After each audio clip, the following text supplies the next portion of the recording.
स्नान के बारे में एक बार बताइए, किस किस का कैसे यूज होता है, और ये जो आप लोग ड्यूस यूज करते हैं लेडीज़ के लिए हाँ वो। जी सर, मेहन स्नान है। औरत के भेजानल के सफाई का नाम मेहन स्नान है।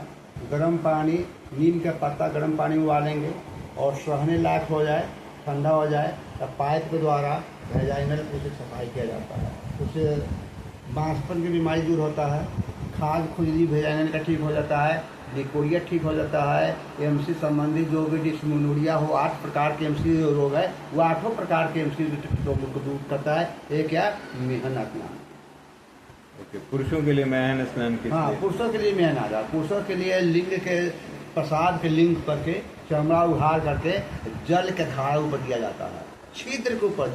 जिस मार्ग से मूत्र निकल रहा है उसी मार्ग पर जल का धारा दिया जाता है। इससे पुरुष का क्या होता है, स्वप्न दोष से दूर हो जाता है, निपुंसकता दूर होता है, बीर्ज में कीड़ा नहीं बनना है, कीड़ा उससे पुष्ट होता है और कीड़ा बनना स्टार्ट होता है। और पुरुष के जनेंद्रिय संबंधी जो भी कष्ट है उस स्नान से ठीक हो जाता है।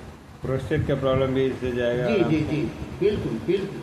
ये तो नॉर्मल आदमी को भी ऐसे ही यूज करना चाहिए ऐसे कि करना। हर दिन जिस प्रकार से अपना जब भी यूरिन पास किया उसके बाद में जिस उस प्रकार पर से 1-2 मग्गा 3 मग्गा डाल दीजिए। हाँ। अगर टिप आपका ठंडा हो जाता है तो अंदर का ग्लैंड धीरे धीरे सिकुड़ना शुरू होता है, उससे क्या होगा, प्रोस्टेट का प्रॉब्लम नहीं आएगा जिसको नहीं हुआ है। जिसको हो गया वो भी करे तो धीरे धीरे ग्लैंड कम हो जाता है।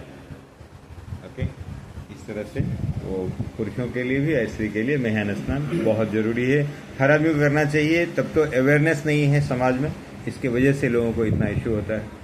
अगर वो हो गया तो यहाँ पे तो कई सारे लोग आते हैं, अरे सर उसको बच्चा नहीं हो रहा था, इतने साल के बाद में यहाँ आया और हॉस्पिटल में जाके फिर बच्चा भी पैदा हुआ। तो कारण है क्योंकि साफ सफाई हो गई। बांझपन के इलाज जो नेचुरोपैथी बहुत सरल, बहुत सरल। फ्लोबिन ट्यूब बंद हो गया है, बांझपन के बहुत सरल में अल्प समय में बच्चा पैदा देता है नेचुरोपैथी के संपर्क में। Okay, thank you so much.